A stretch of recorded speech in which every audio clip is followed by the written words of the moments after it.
When did you first get involved with COPE? I got involved with COPE, which was my first political party. Despite being a Woodsworth, I'd never been involved with the NDP or any other political party. So I got involved with COPE around 1998, I think, or maybe a little sooner than that. I ran for them for Park Board in 1999. So that was your first political party involvement? Yes. And it's, you know, usually cities don't have political parties, but Vancouver has, COPE's been a party, the oldest party in Vancouver. It's been here for 40 years, and there are now 3 political parties in Vancouver. So in '78, when you came back, what did you get involved in then? I worked on the issue of wages for housework with single mothers at South Vancouver Neighborhood House, and a few of us organized the Woman to Woman Lesbian Art Show at Women in Focus Gallery. I helped organize the first Lesbian Herstory Dinner. We had at the First United Church, packed out auditorium, where we had a panel discussion about the early days in Vancouver. I was chair of the BC chair of the Action Canada Network, fighting the free trade agreements. Set up a gay and lesbian drop-in at Carnegie Community Centre. What year was that? Late 90s. So that was after the Women's Community Centre on Commercial, or the Lesbian Community Centre on Yes. Commercial. Yeah. Okay.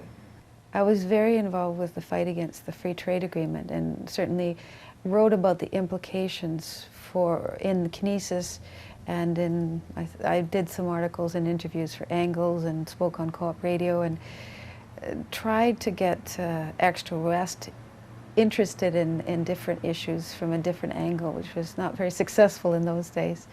That's why we were called Angles. That's right. You did wonderful work. It was a very good newspaper, and we still need a paper like that. I was working as a community organizer in the Downtown Eastside for 10 years, and then the last few years of that I also was hired to coordinate the Senior Summit, which was a provincial seniors organization. And during that time I was one of the founders of the Generations Project to address the needs of older and aging LGBT community.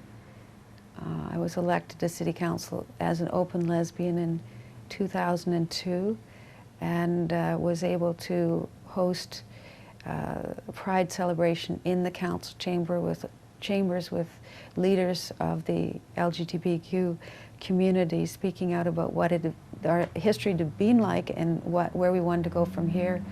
And I did that with Councillor Tim Stevenson, who was out gay man. That was in 2004?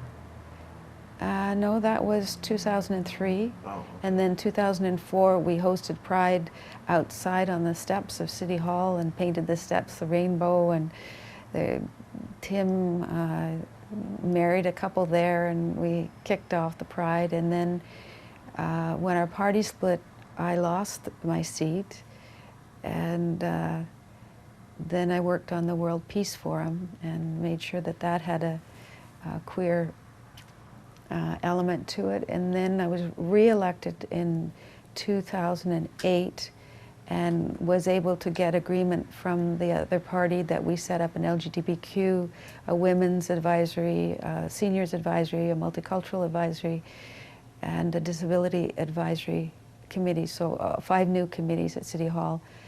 And I just recently, last week, was able to pass amendments to the city's new anti-harassment policy, which includes the words gender expression and gender identity with protection of perceived sexual orientation or gender in the new City of Vancouver anti-harassment policy. So, and also last summer we organized a contingent in the Pride Parade that included the councillors, the mayor, the Vancouver Police Department, the Vancouver Fire Department, the Library and Parks Board, walking together saying no to homophobia.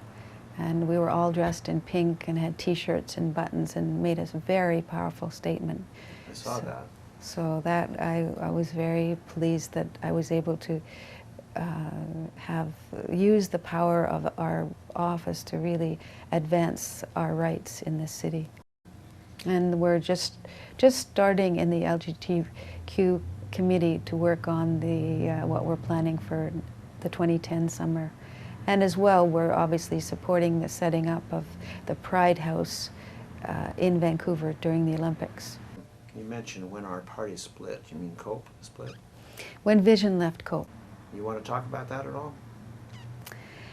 Well, only to say that when progressive parties split in two, you usually lose an election, and when you lose an election, all the work you've done around human rights, you lose those as well.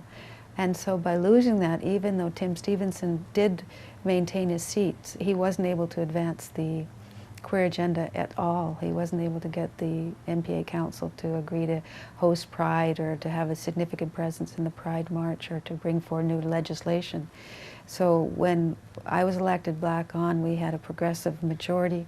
I was able to get the LGBTQ committee set up, and we were able to once again move forward on the rights that I was able to get passed unanimously in council last week. And even though Tim wasn't there, I was the only one there, because it was a progressive majority, I was able to get unanimous support. So there's still a fairly good interaction on a lot of issues anyway between COPE and Vision Vancouver. We had an agreement running into the 2008 election that COPE would not run a mayor because we didn't want to split the vote, and that Vision's concession to COPE is that they would leave a couple of seats open on council, so they wouldn't compete for the vote on those two seats, and that they would leave space on Parks Board and School Board so that we wouldn't split the vote for any of those positions either. It was a concession. Obviously, COPE was not able to run a full slate, but we were able to assure a progressive majority on council. You talked about working in the Downtown Eastside. I guess, was that after or while Jim Green was still involved in that? I worked in the Downtown Eastside from 1992 to 2002. The first time I worked with him was when we ran for council together in 2002. He ran for mayor in 2005. That was a tough election. That was close. Well, you know, if Jim hadn't been so negative to COPE, I think that he would have had enough votes to have become the mayor. Vision Vancouver, is there still a workable relationship?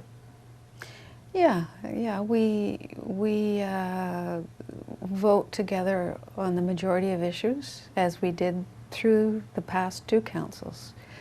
There are some things that we disagree on, and we are respectful in our differences, and we meet before council to explore any potential minefields that there might be and discuss how best to handle them, because we are, you know, we are a center-left coalition, and obviously we can do a lot of things if we work together, and if we start fighting each other, the MPA is just looking for a chance to rebuild, and that would not be good for the city.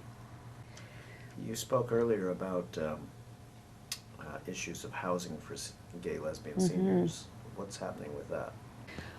Well, I think that a lot of people have said that we need a new center, a queer center that's physically accessible and has more space and that can have more activities. So there's a group in the city that's working on that. My suggestion has been that we could use the model of bridge housing. I was chair of bridge housing and built bridge housing in the Downtown Eastside, and the model there was that we would rent the basement and the main floor to the Women's Center, then have 3 floors of permanent housing and 1 floor of transition housing, and then the top is a rooftop garden and washers and dryers and meeting space.